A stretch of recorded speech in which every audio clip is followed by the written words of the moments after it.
Hey, it's Matt Bowles. If you want to hang out with me in person, I'm going to be at the WITS Travel Creators Summit in New York City, May 16th to 18th, 2025. WITS is the largest gathering of women travel creators in the world. It's put on by the wonderful community, created by women for all, and you'll learn how to take your travel content creation to the next level, how to monetize it and land brand deals. And your ticket includes admission to the Bessie Awards, a red carpet gala that honors women and gender diverse people of impact in travel. But my favorite part is just the incredible community of people that show up to this event. I went last year. I'm going again this year. And if you would like to join me and a whole bunch of Maverick Show guests, you can get a $75 discount on your ticket by going to themaverickshow.com/wits. That's WITS. And once you get your ticket, shoot me a DM on Instagram at Maverick Show Pod. Let me know that you're coming so we can plan to link up at the event. Once again, your discounted ticket is available now at themaverickshow.com/wits. And I will see you in New York. And now here's a clip of what's coming up on today's episode. I went and had drinks with a hotel receptionist once, and we're still friends. I visited her in Iceland and in Copenhagen and in Stockholm, and we met her boyfriend, and we've gone out and we've gotten hammered together in all these different countries. And these are the things that I love about travel. I love meeting people and hearing their stories, even if they're stories you don't want to hear that are heartbreaking. Like in Cuba, where I just recently went, there was a lot of heartbreaking stories there. But the people are just incredible. That human connection that all of us desire, the realization that you can have that regardless of background or upbringing. You can find that with other people from every corner of the earth. And that to me is mind-blowing.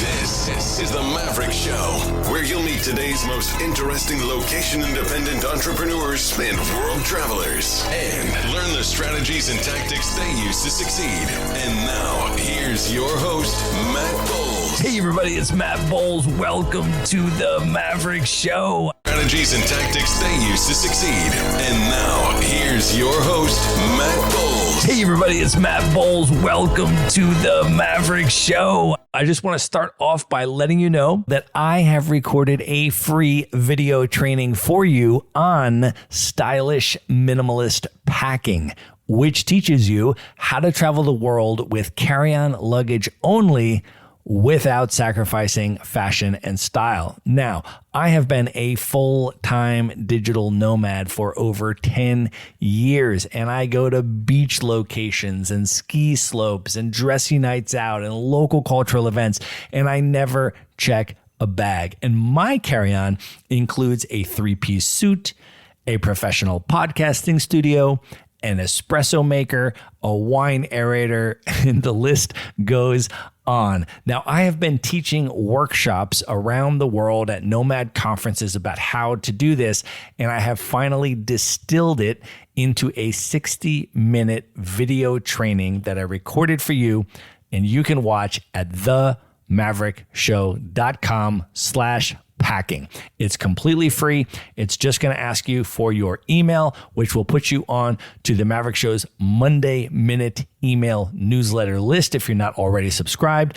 And then you can press play and watch the video. It's waiting for you right now at themaverickshow.com/packing. And now let's get into the episode. This is part 2 of my interview with Jordan Campbell. If you did not yet listen to part 1, I highly recommend you go back and do that first, because it has some really important context for this episode. If you have already listened to part 1, then please enjoy the conclusion of my interview with Jordan Campbell. Well, I want to ask you a little bit more about the development of your brand, Global Debauchery, especially with that context and influence and ethos. Maybe though, can you start back and share a little bit about your professional trajectory and what your career path was. You and I have both lived in DC. You and I have both worked in the nonprofit advocacy space, in fact, and so on and so forth. So can you take people a little bit on that journey and then how eventually you decided to build your brand and eventually go full-time into that? It's much like most of my life has been. It all started on a very not straightforward path. I actually went to college for biochemistry, environmental science. I wanted to be either an environmental scientist or a genealogist. And I had actually gotten a lot of art awards also while I was in high school and applying for colleges. So I was doing art for the love of art on the side. I guess I got into the end of my sophomore year and I started realizing that a lot of my peers, I don't know, chemistry, like this next level, came way easier to them. And I was really thinking to myself, am I going to have to struggle like this through my entire professional career versus my peers? I was a straight A student, but it was really, really hard for me to get those grades. And I felt like other people around me, maybe a little bit of imposter syndrome, were just getting them so much easier than I was. So I started questioning my life path. One of my art teachers was like, what about medical illustration? Which seemed absurd to me because I was like, medical illustration. As it would happen, that ended up being one of the major degree programs at the school I finished at, where you get the best of both worlds. You get to draw, but you also get to look at cadavers all day, at least the best of both worlds for me. I had decided at the time the more practical route would be graphic design, right? Like, oh, I can go in, I can do this technical field and it's still very artsy and it's a bit STEM at the same time. So that was the route I went. I graduated from Rochester Institute of Technology in upstate New York, which is a really good school for the program. I worked in advertising for a bit up there and eventually came down. I worked at University of Maryland for 10 years, and that's when I transferred to working at a nonprofit in DC. So kind of ran the gamut. I did corporate, the hardcore advertising space, which is a boys club in my 20s. That is and it was a different era. You have to have a very thick skin to survive it. And then I went to B2G, and then I went to nonprofit. I worked for a major medical nonprofit organization. It was basically the organization that runs MCATs. Every medical school in the United States is a member of it, and a lot of Canadian universities are a member of it as well. But it's all the medical testing exam nonprofit. And yeah, we would basically go and lobby different initiatives on the Hill. I was at that time in charge of the team that produced all the materials that they used to market and take to the Hill and spread the word to future medical students of America.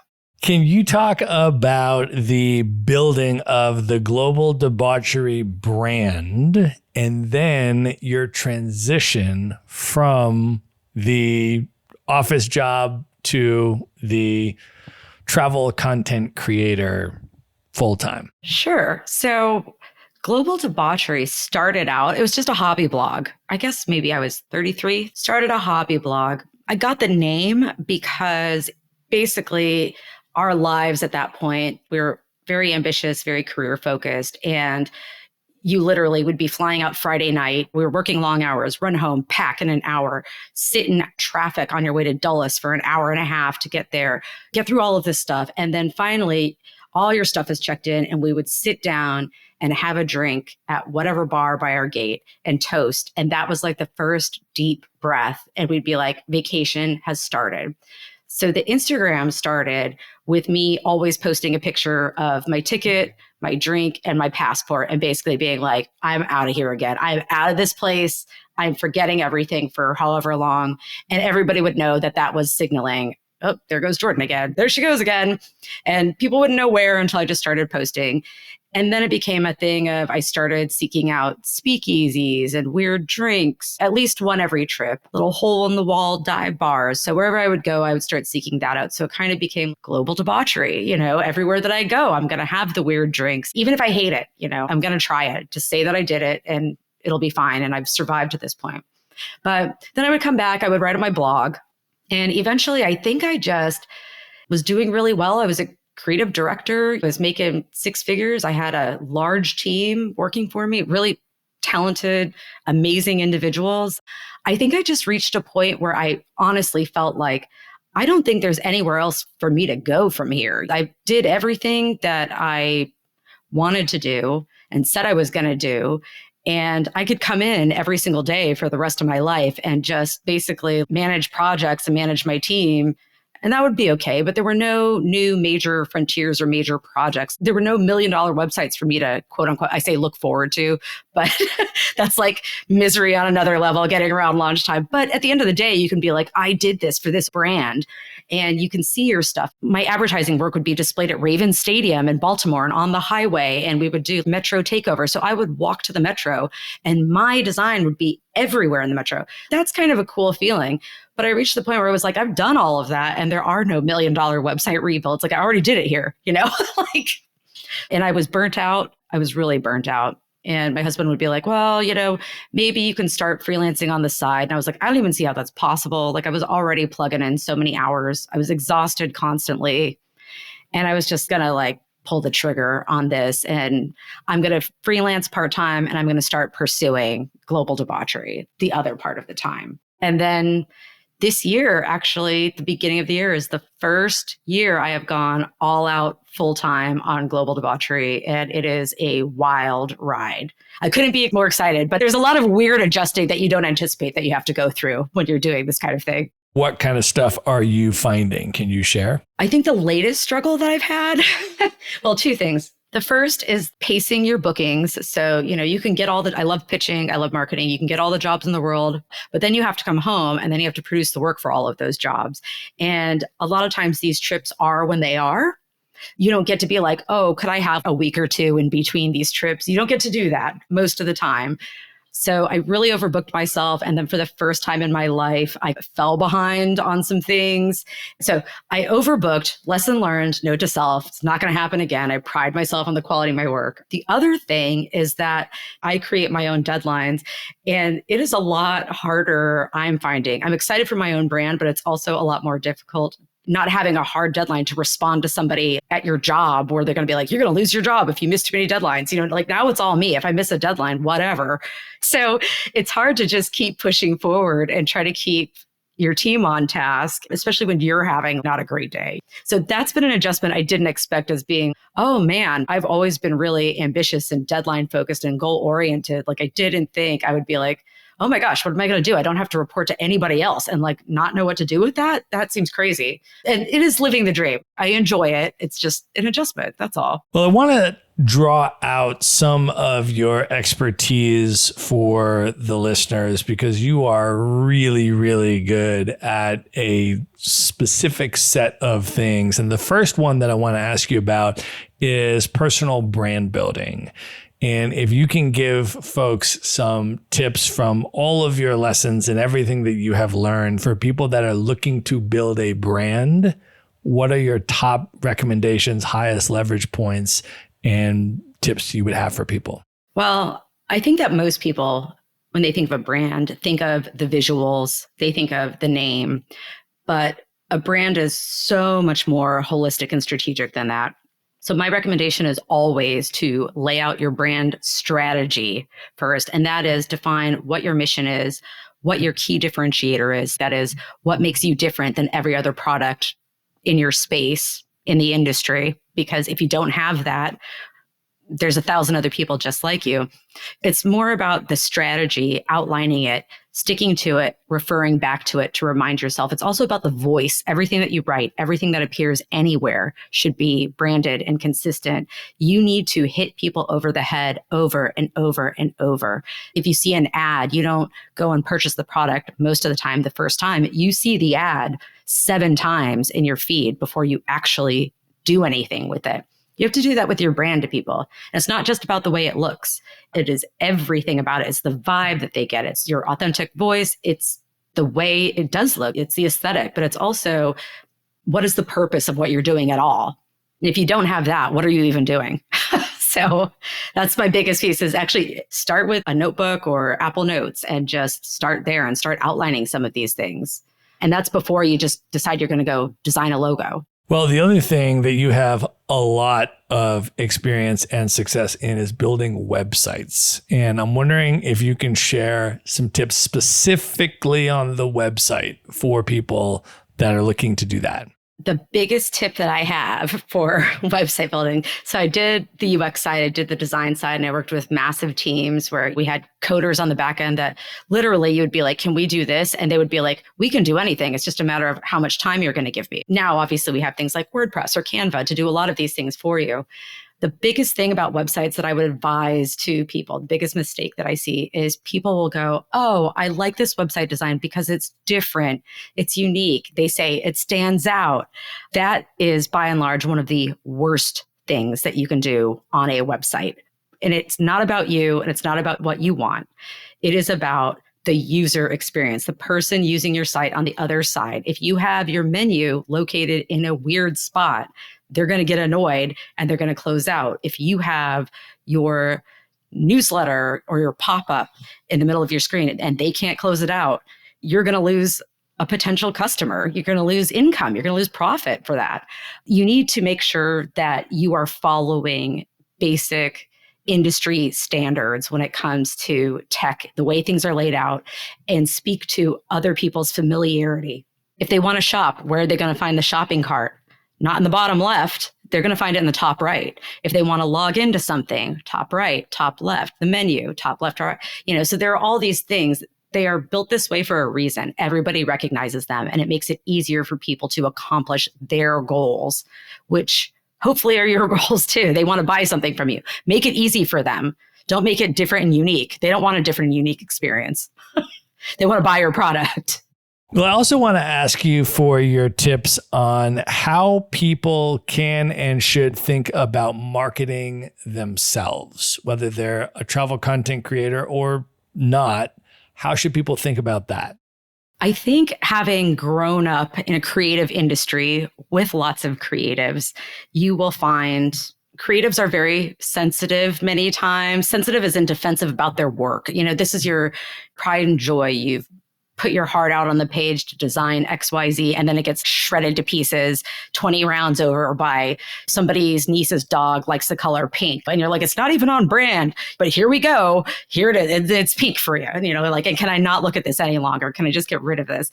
A lot of people who are in the content creator space or in any creative space are actually, a lot of them are much more introverted. They're very attached to their own work. And I think one of the hardest things for them to do is to take a step back and realistically assess themselves, their brand, their work. And even more so, people are really bad at marketing themselves to a larger audience. So they're so close to the work and the production of the work that they forget that you have to actually get the work out there to the masses at the same time. So my biggest tip for me personally, I found is networking. A big question that comes up is how much money am I going to spend networking versus what I'm going to get back? But the thing about attending creator conferences all over the place or going on fam trips is that the ROI comes in more tangential ways. It's not like you're going to leave this conference with $2,000 cash in hand. It is you're going to leave with 50 new connections, potential collaborations, potential jobs down the road because you've built these relationships with people and getting your name out there. If you can do it, go get some speaking gigs and put your name out into the universe. Go on podcasts. All of these things, just get your name out there and have a good time doing it. Just go socialize, find fun people. Well, I know that one of the things that you do is you teach and you mentor folks in these areas. You actually mentor some personal friends of mine, and I have heard wonderful things about you from them, just about how awesome you are to work with. So I'm wondering, just for folks that would like to go deeper on some of these topics, can you talk about the services, the courses, and ways that people can work with you on a deeper level and a more one-on-one level on some of this stuff? Sure. So I am involved with a lot of communities. Like I said, I'm all about networking. You will often find me in spaces like Wonderful, the Nomadic Network, Location Indie. I do speak at conferences. I just spoke at the Travel and Adventure Show in New York this past January, and I have a couple of gigs lined up as well coming up. So you can catch me at some of these places. You'll find those on my IG and see where I'll be around. But also I have online courses on my website. One major one is how to build a killer website. And it basically takes you through 5 sections, easy to digest, with downloadables at the end that help you map everything out for your website in a way that's going to make sense and build success for you and your website. And this isn't about where to purchase your domain, how to set things up. This is the next level after that. This is things I wish I knew, even as somebody who worked in this space professionally, things I wish I knew at the beginning, and things that you need to be keenly aware of as you go along, and sort of choices and options. What widgets you want to leave out? How much stuff do you want to put on the page? All of these things that you should know from a professional design point. So there are those options on my site. And I also do coaching and consultations as well. So if you're like, I want an hour consultation on my site, I'll do that for you and meet with you and give you a download, and you can ask all the questions. So custom job. And I've done coaching sessions too, whether it was 1 hour or over a couple of months. Awesome. Well, you have been kind enough to offer a special discount to Maverick Show listeners. So we are going to link all of this up in the show notes. So for anybody that's interested in learning more about the details of the courses that are available and the ways to work with Jordan, we're going to link that up at themaverickshow.com, and just go to the show notes for this episode, and there you'll have a link with a special discount if you would like to go deeper and work with Jordan. One of the things you just mentioned, Jordan, when you were explaining that, is your connection with the Wanderful community. And I want to ask you about that. Maverick Show listeners know Beth Santos. She's been on the show twice, a dear friend of mine who's doing amazing things in this world. But for listeners of this episode, maybe they're not familiar with Wanderful. Can you share a little bit about what Wanderful is and your initial connection with them, your history with them, and what that community is all about? When people ask me how Wanderful started for me, I almost kind of laugh to myself, because it started really innocently. And then before you know it, I'm a full-fledged team member traveling across the country with them. Beth has a charisma and magnetism where you just get roped right on in. 100%. Yeah, love her to death. It's incredible. So I actually met Wanderful at the DC Travel and Adventure Show, literally just a couple of days before the pandemic closed down everything in the world. It was March of 2020. I was just really taken with the women that I met at the booth. They were amazing. I was like, yeah, let's do this. And then the pandemic hit. And so I logged into their virtual community, and we were all grieving in different ways over many, many different things during that time. I mean, none of us knew what was happening, what was going to happen day to day. And one of the thoughts in my head, which is, yes, very privileged, but also just a form of grieving, is when am I going to be able, is what I love to do and what I quit my full-time job to do, is this not going to happen anymore for me? Is this over? Do I have to pivot? And what does that look like? But I started getting involved virtually with their online community. And what I was doing every day was different travel experiences virtually, and talking and meeting with like-minded women and other creators. Before you know it, Beth is like, oh, do you want to be the DC chapter director? You're so involved. And I was like, sure. Now hub leader, used to be chapter directors. So I did that for a while. And then it was like, oh, do you want to join the team and do this? And I was like, sure. And now it's been over 5 years, and I'm still with them. And I love it. I love the team. I love the members of Wanderful. To be honest, I almost tear up a little bit when I talk about it. I can't even imagine the last few years of my life without that community around me. So if you're a female traveler, Wanderful is all about uplifting and empowering women in the travel space. It's for travel lovers. A large part of the community is content creators. And there's also entrepreneurs and small business owners in the mix as well. And they provide all kinds of tools and coaching to just help get you on your way. And I just can't express how incredible they've been to my journey to global debauchery, where I'm taking it full time. And even Beth is like, wow, your stuff has been just taking off. And I'm like, I know, thank you. Yeah, I couldn't be more thankful and grateful for them. It is an amazing community. Not only have I interviewed Beth twice, but I have interviewed a number of other people from the Wanderful team, from the Wanderful community. And it is a female-centered community, but Beth also invites male allies to attend the events. And so I attended the WITS Travel Creator Summit last year in Utah, and it was spectacular. The types of people that are attracted to this community, that are attracted to this event, it is really, really a special crowd. So I am going back again this year for WITS 2025 in New York City, where you are going to be presenting. Jordan, we're going to get to hang out in person. I'm super excited about that. But can you share a little bit about what people could expect from the upcoming WITS Summit in general, and then what your talk is going to be about? Sure. So I go to a lot of conferences. I'm a little bit of an extrovert. I like to go out and about. I like to hobnob, rub elbows with all my besties. And I travel so much that, funny enough, this is where I catch up with my friends, is at these conferences. I'll just be like, are you going to this one? Oh, well, I'll catch you next year then at this other one. So this is how I socialize now. One of my best girlfriends lives 15 minutes from me, and I'm more likely to see her in Mexico or Spain than I am here in DC. It's wild. But this is just how we roll. So WITS is a bunch of people just like that, only it's mostly women. And yes, to stress, men are invited, everyone from all walks of life, all allies. We invite everyone to join us to sort of support this mission. WITS really is, I go, I have the time of my life. I come back from WITS. My husband is like, you look like you've been just beat down. And I'm like, my body feels that way, but my heart is just, my cup is filled, is what I say every year. Like, I couldn't be happier with the connections and the people I made, and just the energy there is so positive. So I have spoken at WITS before. Thank you, wonderful. I love you guys. This year, I'll be speaking at the Beginner Bootcamp, and I'm basically doing content creator blueprint to success. So laying out the foundation from point A to Z on things you need to think about and what you need to do on your path as a content creator. For me personally, I can say that my path was not going viral overnight. It has been keeping at it, being persistent, and staying on your grind for a long time, and being really intentional about your brand and what you want to do. And I feel like I have a following now and readers now that know exactly what to expect. And they're there because they like my voice and they like what I have to say. So these aren't bot followers or people who are just following anybody. They're coming to me for my perspective on these things. And that's really incredible. And I think far more important than just going viral overnight, actually, is having that level of loyalty.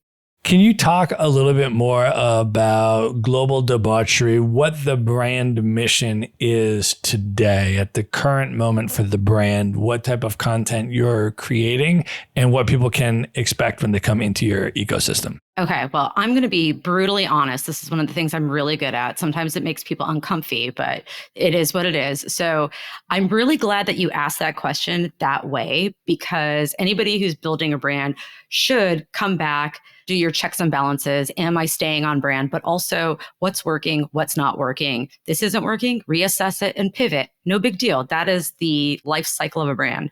So yes, mine started out very much like drinks, offbeat travel. It would either be offbeat places in Paris, for example, where lots of people go, or it would just be weird destinations where nobody goes. So there's different ways that you can look at this. I still love that, but now I'm in my mid 40s. I'm a woman of a certain age. And let me just tell you that perimenopause just might ruin your life, but almost in a good way. Every day I wake up and I just feel like I want to burn everything to the ground, but this is my new voice and I feel super energized by this. So now it's like showing people offbeat destinations, but really, really leaning into authenticity and honesty in a way that I just never have before. And just being like, you know what? It just is what it is. I'm beyond the age of your standard influencers or what you expect to see. But you know what? I'm also the fastest growing travel segment in the industry are women my age. We're the women who either empty nesters for the first time, divorcees going to go do their own thing. We have expendable travel income and we're not elderly yet. So we have taken over the travel sphere. And I'm like, there's a market for me that's not in a bikini online. This is amazing. There were times where I was like, I'm going to start an OnlyFans of my cat's toe beans. But here we are. And it's building momentum. And just, I think, actually finding that sort of liberation of being like, you know what, fuck it. It is what it is. And this is what I have to offer. And people can love it or hate it. Who knew that so many women just needed the same outlet that I did? So it surprised even me. I shouldn't be surprised, but here we are. So you've mentioned your husband a couple times over the course of this discussion, and I'm wondering if you can share a little bit about the role of travel in your relationship. Oh, gosh. Well, let's just say Jeff really is one of a kind in the sense that he puts up with me. It's a lot, full credit due. It's a lot. So he is also my travel buddy. People are like, oh, do you just travel all over the place without him? I do that because I do it for work. And there's this misconception. People are like, oh, I can't believe you're away from your husband for so long. And I'm like, if I was a pharma rep, would that be different? I could be a wildly successful pharma rep traveling around and nobody would say anything about it. But because I'm in this new sphere that still isn't fully trusted yet with the overall world, people are like, oh my God, he lets you do that. And I'm like, he doesn't let me do anything. Like, let's be clear. And he will say that. That's the first thing. He doesn't let me do. And I just do what I do. He can respond how he wants to. I just booked myself extra days in Honduras coming up and was like, oh, by the way, I'm staying in Honduras on my own for a few days. He was like, okay, that's with my business money, so it's fine. He has always been down for the ride. He started traveling with me in our he actually went to my high school in Belgium, I should say. So he's also a military brat who traveled around a lot then. And we still go on at least 3 more than that, usually dedicated trips together as a couple. So we do 2 10-dayers either end of the year. And then we'll usually do a long weekend somewhere, whether it's Thanksgiving, and then we have the family trips. So he is very much included in my travels. He himself has been to like 55 countries now, I think, which he told me the other day. And I was like, no kidding. I haven't been home. So, but also I couldn't ask for more support out of her. He is much more risk averse than I am and much more even keel. He likes having a 9-to-5 office job.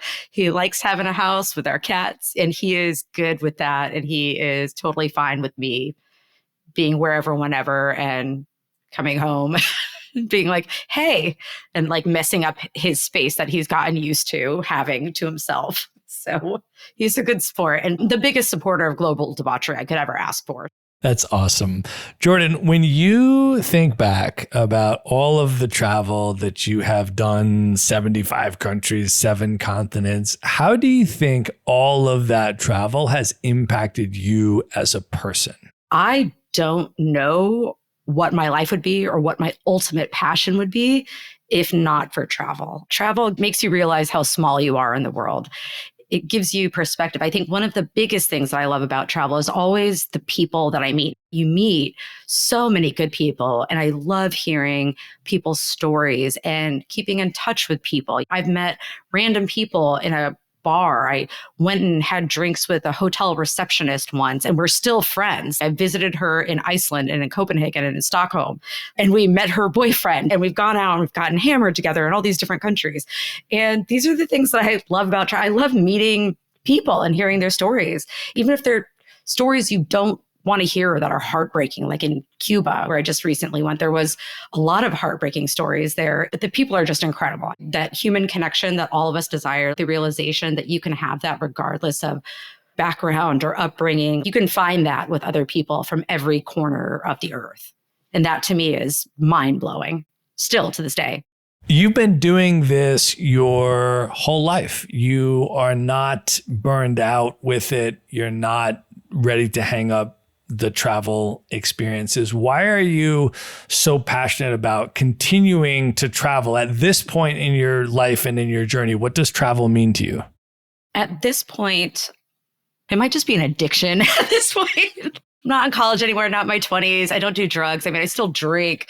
I still have my vices, but I am very much an addictive personality. It is all or nothing. My friendships, I'm all in, or I really just don't have anything to say to you. Like there's no in between with me. And it's very much that way with travel, but I still cannot imagine what my life would look like without always having something on the horizon to look forward to. That's always the way. Like I'm home for 6 weeks now straight, which for a lot of people is like, okay, a month and a half. But I have been wanting to crawl out of my skin because I'm like, now I have to sit here and work. I have the cats and I have Jeff, and that's great. But also, where am I going to next? I get itchy feet. No, I'm not going to stop until something prevents me where I physically cannot travel anymore. I've heard a lot of people say, I'm going to wait till I retire to travel, and literally have known people who have dropped dead 3 months after they retired. So there's a balance there where you can save for your retirement and you can be smart about your income and you can still travel. There's a balance there, and you can travel in creative ways. You don't have to go on a safari in Tanzania for $5,000 to go travel. You can literally go to West Virginia, 2 hours away, and go explore another state that you haven't explored. You can go to the next town over. I literally just did this recently. I went to one county over and I started indoor rock climbing, and now I'm addicted to that. I was like, I didn't even think I wanted to do that, but now I love it and I can't stop. So it's all or nothing. Now I have multiple lessons with them, like every Sunday morning. I'm terrible. Like, actually, that's not true. I'm not terrible at it, but it's hard. It's harder than you might think it is. Well, Jordan, I think that is a great place to end the main portion of this interview. And at this point, are you ready to move in to the lightning round? Oh, God, I'm kind of nervous about this, but okay, let's go. I've got a glass down. Let's do it. The lightning round. All right. What is one book that you would recommend that people should read? Okay, I have three, but the number one is The Awakening by Kate Chopin. The two follow-ups to that, and the reason for that, would be Animal Farm and Handmaid's Tale. I'm actually a lit minor. Classic literature is my jam. Classic women's literature is really my jam. And for whatever reason, I'm really fascinated with women eating grapes off the wallpaper, that Sylvia Plath type stuff. And The Awakening is a quick short story read that embodies and encompasses that. And in times of political uncertainty, I kind of revert back to that. And I'm like, that's what I don't want to do. And those are the options that women had. And I'm very fortunate, but let's not do that again. Let's keep moving forward. Let's join Wanderful. Absolutely. Well, we will link those up in the show notes so that folks can check those books out. Jordan, who is one person currently alive today that you've never met that you would most love to have dinner with, just you and that person for an evening of dinner and conversation? So again, on this one, I have two, and it depends on the mood. If I want to be super serious and intellectual, it's got to be Jane Elliott, the sociologist who challenged everybody's belief system with the blue eye color challenge. You can go on YouTube and see her work. It is incredible. And she really pushed boundaries about how people perceive things and just our perceptions of the world in general. And to me, ties in a lot to travel. The second is Barack Obama, which is fairly standard, but actually he's such a cool dude. He used to put his playlists out. I actually download his playlists. They're good playlists, man. I don't even want to hang out with him and talk about politics. I mean, maybe that too, but maybe I just want to hang out and smoke a cigarette with him or ask him what his latest jams are. I think that's really wear that beige suit. All right, Jordan, what is one travel hack that you use that you can recommend to people? So I had to think about this one a little bit, but I recently did this and I put it in my IG and I was like, is this crazy or is this smart? And I was crossing a sketchy border on foot. I put an AirTag in my shoe on my person. So I was a little nervous. I was traveling solo, and literally over 200 people replied, and all of them except for one, a guy at that, said genius. So if you have certain scenarios where you might be feeling a little uncomfortable, use an AirTag for you as your person, not your things. And just notify people ahead of time, like, hey, this is me, this is where I'm at, and just keep an eye out. That is awesome.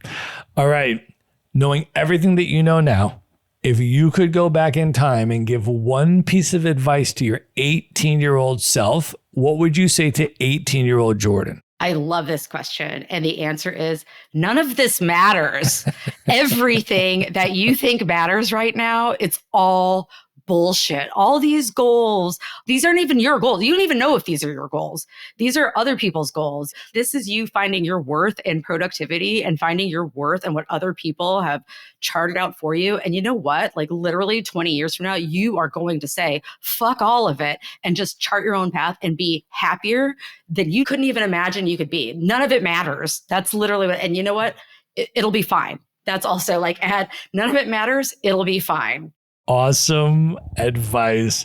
All right. Of all the places that you have now traveled, what are 3 of your favorite destinations you would most recommend people should definitely check out? Cuba. I'm going back. I went there once and immediately I was like, I'm going back. And that was literally last month. And I could not speak more highly of it. Faroe Islands. It used to be Iceland. I've been back twice, but Faroe Islands is the new Iceland. So if you're looking for something that's a little quieter with the same incredible scenery, Faroe Islands, and Japan. Tokyo. I mean, if you're a city lover, Tokyo is like Times Square on steroids. So if you think Times Square at night is a big deal and it's like daylight out there, wait till you go to Tokyo. And don't forget to go to Golden Gai, because that is the best. That's the little bar district. Totally agreed on Tokyo. It is epic. And the Golden Gai is so fascinating. When you say it's the bar district, though, you need to explain why it's fundamentally different from any other bar district on the planet. What is the Golden Gai like? Oh, so there are a ton of basically little stands. Some of them fit like 3 to 5 people, maybe. And a lot of them are themed. So like they'll have their own themes. They only fit a couple of people. You go in for a little bit, you wander out, and then you go into the next one. And it is a whole district, just a maze of alleyways. It's almost like going to Venice, where it's like if you're trying to find something on a map, just fuck it. Just throw the map away. Forget it.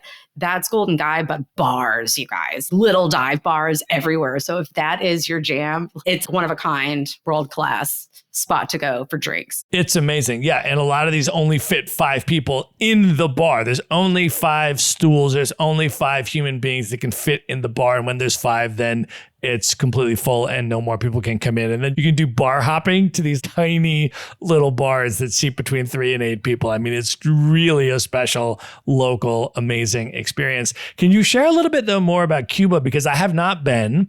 Can you talk about what about Cuba impacted you so profoundly, and what was it like there? What did you experience? Yeah, I just realized too, I've mentioned it 3 or 4 times now, I think because it was recent, it just blew my mind.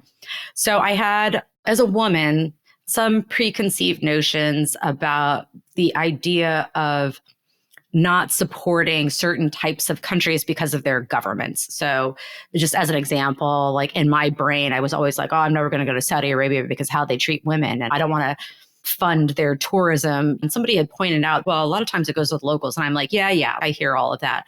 But ultimately, I still have to deal with these very real aspects of it. So Cuba was a little bit on the list of, if I go there, am I supporting the Cuban government? And actually the answer legally is no, you're not. You're going in support of the Cuban people. That's the way you even get into Cuba to begin with.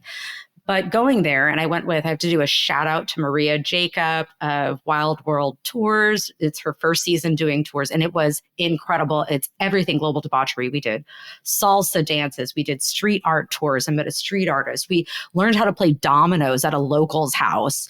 We rolled Cuban cigars. This was the most authentic. We had a pig roast and did dancing. We just had an amazing time. I think the thing that was so transformative to me is seeing how vibrant a culture and community can be under certain circumstances. And you realize very clearly, for example, our tour guides were women, all women funded, but you realized how important tourism is to them personally and exactly how much they really do separate themselves from. They are very clear what the government is imposing on us is not okay. And we thank you for, like, it could not be more hospitable. Literally, one of our girlfriends on the tour, her sandal broke and she was going to throw them in the trash. And they were like, no, we upcycle everything here. You give them to me and somebody will fix it and they will take those shoes. There are people who literally their entire business is flying in and out of Miami and bringing back laundry lists of things that they have no access to. And despite all of that, despite their lack of access, they're giving toilet paper to tourists where they can't even get toilet paper for themselves at their hotels. On every single block, there is music blasting out of homes. It is so vibrant and people are laughing and dancing in the streets and kids are jump roping and playing football. And the people were so warm. I stayed at one casa in La Habana on the way in and I was placed. There may have been an issue between some roommates along the way. But somebody just said to me, hey, can you stay in this other casa? And I said, sure, like whatever, I'm fine. I stayed in this other casa, but we were packing up to go. And I'm walking down the street of La Habana by myself with my pack. I walked past the original casa I stayed at. And the guys there remembered me. They invited me in. I was just waiting for the rest of the group. That wasn't even the right casa. I didn't know where they were. It was around there. But they invited me in. They're smoking cigarettes with me. They're giving me coffee. They're talking to me. One of them doesn't speak any English, and I speak very poor Spanish. And he's having an entire conversation with me. They took my bags and put them behind the desk so I could just have a seat and have a drink with them. And I'm just hanging out with them. Like I met them for a few days, and they remembered me days later and were like, come into our home and we'll give you coffee and take your bags off your shoulders for you, and have conversation with you until the rest of your group gets here. And I was like, that is absolutely amazing to me. And again, goes and speaks to how incredible and resilient human beings across the world are and their different experiences from you. Yeah, Cuba is so high on my list. I also want to ask you about the Faroe Islands because I've not been there. For people that are not familiar with them, can you explain where exactly the Faroe Islands are? And then what is it like there? What was your experience there? The Faroe Islands, it's one of these tricky places to get to because you can only get flights there out of certain cities. I imagine more flights will start coming out as it gets more popular, but we flew there out of Edinburgh. I think you can get there out of Bergen and Oslo, Norway as well. But the Faroe Islands are located pretty centered between the northern part of Norway and Scotland.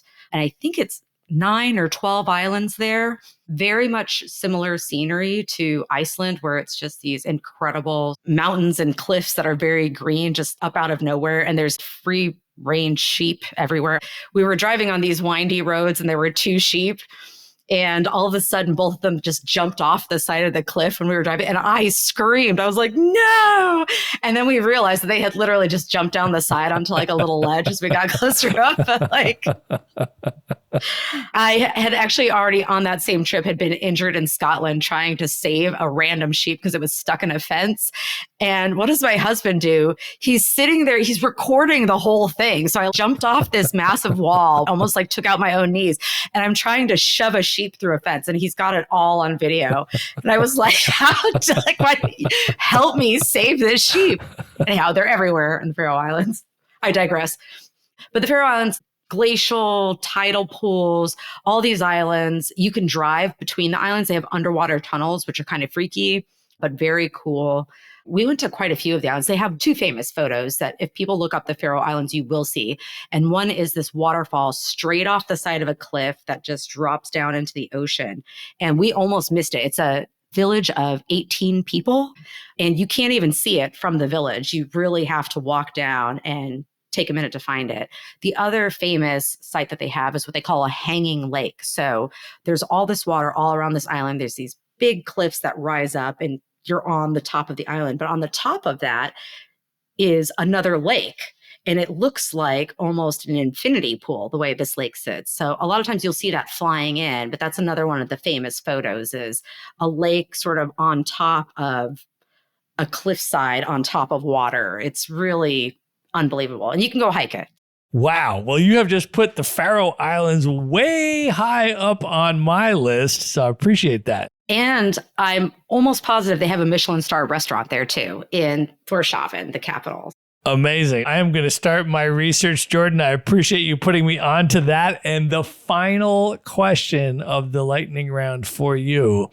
What are your top 3 bucket list destinations, places you have not yet been, highest on your list you'd most love to see? Cambodia, Namibia, Madagascar. Awesome picks. I've been eyeing them for a really long time. And man, I mean, Australia and Antarctica were on it for a while, but now I've got those checked up. So now I'm moving on to these other ones that I've been eyeing for a while. Love that. All right, Jordan, at this point, I want you to let folks know how they can find you, follow you on social media, learn more about Global Debauchery and everything you're up to. How do you want people to come into your world? You can follow me. My biggest channel is on Instagram at Global Debauchery. I have a decent Facebook page and channel there, but also my blog. Sign up for my newsletter and you'll get lots of fun travel discounts, travel news, travel deals from fellow creators, things that they're offering as well. So I would say the biggest ones, Instagram and probably my blog, globaldebauchery.com. Awesome. We are going to link all of that up in the show notes. So folks can just go to one place at themaverickshow.com, go to the show notes for this episode. You're going to find all of those links for how to find, contact, and follow Jordan there. You're also going to find links to her courses and how you can get a special Maverick Show discount. And if you would like to meet me and Jordan in person at the WITS Travel Creator Summit 2025 in New York City in May of 2025, we've got a special discount code for you as well. You can get $75 off. And as a matter of fact, if you just want to go straight to themaverickshow.com/wits, that's WITS, that'll take you right there. You can register for the conference at a $75 discount. We're also going to link it up in the show notes as well. And then if you do register for WITS, shoot me a DM on Instagram. Let me know you're coming, and we can make plans to link up in person at the conference. You can follow us at Maverick Show Pod on Instagram and just shoot me a DM there. Let me know you're going to be there, and we'll make sure that we link up with you in person at the conference. Jordan, this was absolutely amazing. Thank you so much for coming on the show. Thank you for having me. Thanks everyone for listening. And I hope I will see you in person at WITS or online on Instagram. All right. Good night, everybody.